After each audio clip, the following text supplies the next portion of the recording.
नमस्कार, आप देख रहे हैं आरजे रमझाझर न्यूज छत्तीसगढ़ और मैं हूं पुखराज सिंह।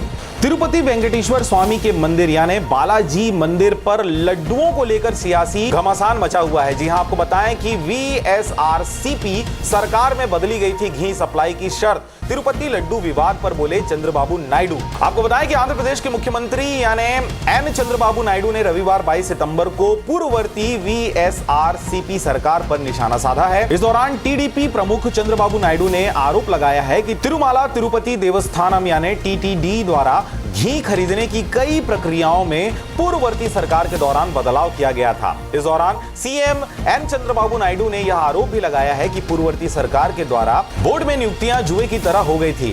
उन्होंने कहा, ऐसे लोगों को नियुक्त करने के उदाहरण सामने आए हैं जिनकी कोई आस्था नहीं थी और बोर्ड में गैर हिंदुओं को वरीयता दी गई थी। लड्डू प्रसादम में खुलासे के बाद लोगों की भावनाएं हुई है आहत। जी हां, आपको बताएं कि किस प्रकार से मीडिया से बातचीत करते हुए चंद्रबाबू नायडू ने कहा कि लड्डू के संबंध में खुलासे के बाद लोगों की भावनाएं आहत हुई हैं। नायडू ने कहा कि पहले की शर्तों के अनुसार घी आपूर्तिकर्ता के पास कम से कम 3 साल का अनुभव होना चाहिए। हालांकि जगन मोहन रेड्डी के सत्ता में आने के बाद इसे घटाकर 1 साल कर दिया गया। सीएम ने यह भी कहा कि आपूर्तिकर्ता का जरूरी टर्नओवर भी पहले के 250 करोड़ से घटाकर 150 करोड़ रुपए कर दिया गया था। इस दौरान कोई 319 रुपए में शुद्ध घी कैसे दे सकता है? जी हां, इस पर भी सवाल खड़े हुए हैं। इस दौरान सीएम चंद्रबाबू नायडू ने पूछा कि कोई 319 रुपए में शुद्ध घी कैसे दे सकता है जब पाम तेल भी इससे महंगा है। उन्होंने कहा कि AR dairy foods private limited ने 12 जून 2024 से घी की आपूर्ति शुरू कर दी है। दरअसल पूर्व सीएम जगन मोहन रेड्डी द्वारा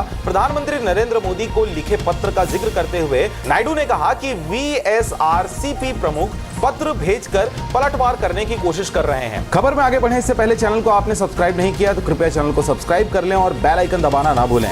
जानिए क्या है पूरा मामला। जी हां, आपको बताएं कि किस प्रकार से वेंकटेश्वर स्वामी के प्रसादम के लिए एक विशेष स्थान है, क्योंकि इसमें शुद्ध सामग्री होती है और पिछले 300 वर्षों से इसे बनाने की गुणवत्ता में से समझौता नहीं किया गया है। जहां कुछ दिनों पहले एनडीए विधायक दल की बैठक के दौरान टीडीपी सुप्रीमो ने दावा किया कि पिछली वाईएसआरसीपी सरकार ने श्री वेंकटेश्वर मंदिर को भी नहीं बख्शा और लड्डू बनाने के लिए घटिया सामग्री और पशु वसा का इस्तेमाल किया गया है। जबकि गुजरात की एक सरकारी लैब की रिपोर्ट से पता चला है कि चयनित नमूनों में पशु वसा और चर्बी की मौजूदगी है।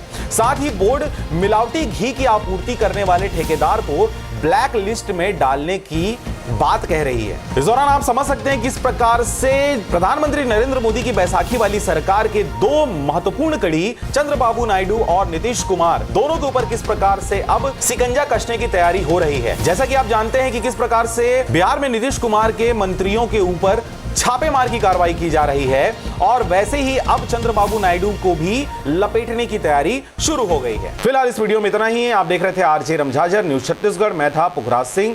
चैनल को अभी तक आपने सब्सक्राइब नहीं किया तो कृपया चैनल को सब्सक्राइब करें, खबरों को ज्यादा से ज्यादा शेयर करें।